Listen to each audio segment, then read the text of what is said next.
अस्सलाम वालेकुम 10th class. बेटा आज हम मुताले कुरान हकीम में से किस्सा असहाबे काफ पढ़ेंगे। ये है बुक में सबक नंबर 18 और ये शुरू हो रहा है पेज नंबर 213 से और खत्म हो रहा है पेज नंबर 216 तक। इस लेसन को इस किस्सा को हमने 3 हिस्सों में डिवाइड किया है। आज हम पहला हिस्सा पढ़ेंगे। इसमें हम असहाबे काफ का तारफ, उनका जगराफियाई महल वकूर, उनका जमाना और उनका तारीखी रबत क्या है ये पढ़ेंगे और नेक्स्ट लेक्चर में हम इंशाल्लाह आगे पढ़ेंगे। तो आइए हम शुरू करते हैं। क्वेश्चन नंबर 1, नबी करीम सल्लल्लाहु अलैहि वसल्लम से यहूद ने कौन से 3 सवाल किए थे? तो उसका आंसर है, यहूद ने नबी करीम सल्लल्लाहु अलैहि वसल्लम से मुदरजा ज़ैल 3 सवालात किए।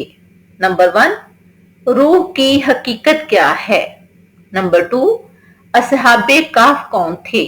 और नंबर 3, जुल्करनैन कौन थे? इसमें से हज़रत जुल्करनैन का वाकया हमने बड़ी डिटेल से पढ़ लिया है। अब हम पढ़ेंगे असहाबे काफ कौन थे। क्वेश्चन नंबर 2, असहाबे काफ का मुख्तसर तारफ बयान करें। आंसर है, अरबी जबान में काफ गार को कहते हैं। गोया असहाबे काफ से मुराद गार वाले लोग हैं। असहाबे काफ का जिक्र कुरान मजीद में सूरह काफ की आयत 9 ता 26 में तफसील से किया गया है। असहाबे काफ अल्लाह ताला और आखिरत पर यकीन रखने वाले चंद नौजवान थे। ये नौजवान सिर्फ एक अल्लाह की इबादत करते और शिरको बुत परस्ती से बहुत दूर रहते थे। जब एक जालिम मुशरिक बादशाह ने इन्हें बुत परस्ती पर मजबूर किया तो इन नौजवानों ने अपने दीन की हिफाजत के लिए एक कुशादा गार में पनाह इख्तियार कर ली।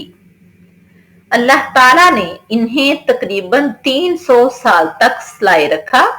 इस तरह अल्लाह ताला ने इनकी गैर मामूली अंदाज में मदद फरमाई और लोगों के लिए निशानी बना दिया। क्वेश्चन नंबर 3, असहाबे काफ का जगराफियाई महल वकू बयान करें। तो इसका आंसर है, असहाबे काफ के जगराफियाई मकाम के बारे में कई आरा मौजूद हैं, यानी कई राय मौजूद हैं, जिनमें से 2 ऑथेंटिक ज्यादा जो इस्तेमाल होती हैं वो ये हैं। नंबर 1, असहाबे काफ का मुकाम एशिया कूचक के मगरबी साहिल, जो कि मौजूदा तुर्की है, मगरबी साहल पर रूमियों की रियासत पेट्रा का बड़ा शहर अफसूस था, जिसका इस्लामी नाम तरसूस था।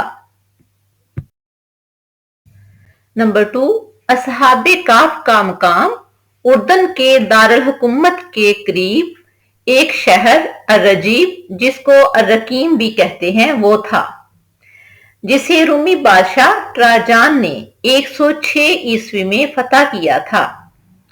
यहाँ एक कुशादा गार मौजूद है जिसमें 8 कब्रें हैं। गार जनूबन शमालन सिमत पर वाक़या है।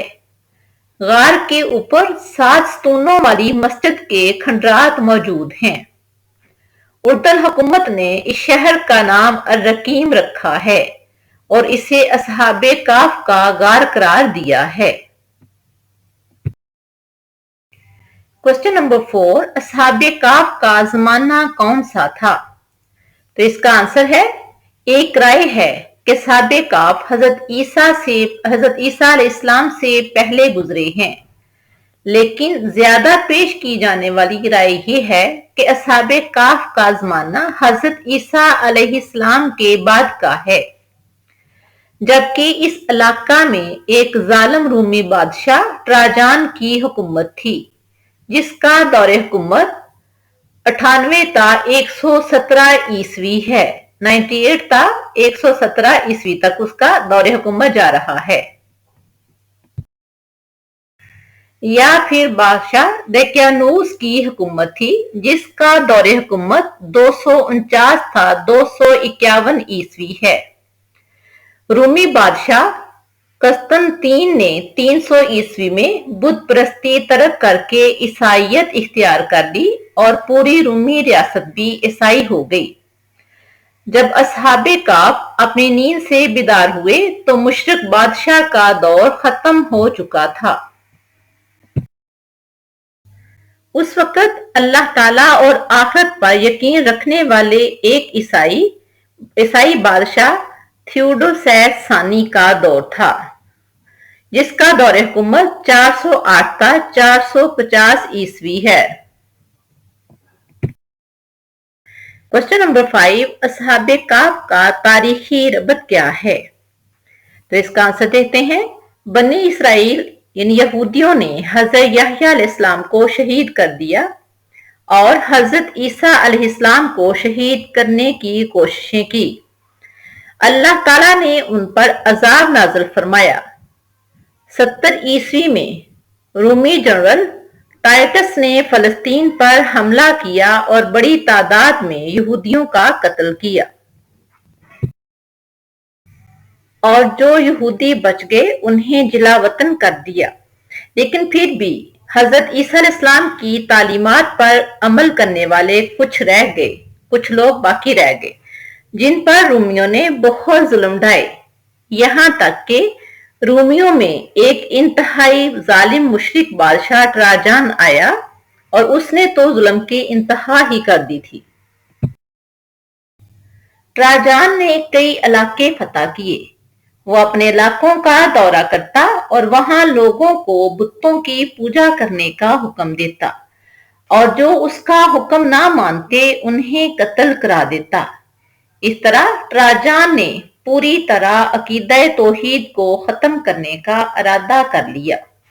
یہ تھا اصحاب کہف کا پس منظر۔ اب ہم آگے پڑھیں گے اصحاب کہف کو مشرک بادشاہ نے کیسے دھمکی دی، اصحاب کہف نے آپس میں کیا مشورہ کیا اور توحید پر کس طرح استقامت اختیار کی، اصحاب کہف نے ایک ویران گار میں کیسے پناہ لی، اور اللہ تعالیٰ نے اصحاب کہف کی کس طرح سے حفاظت فرمائی، یہ ہم انشاءاللہ نیکسٹ لیکچر میں پڑھیں گے۔ اللہ حافظ۔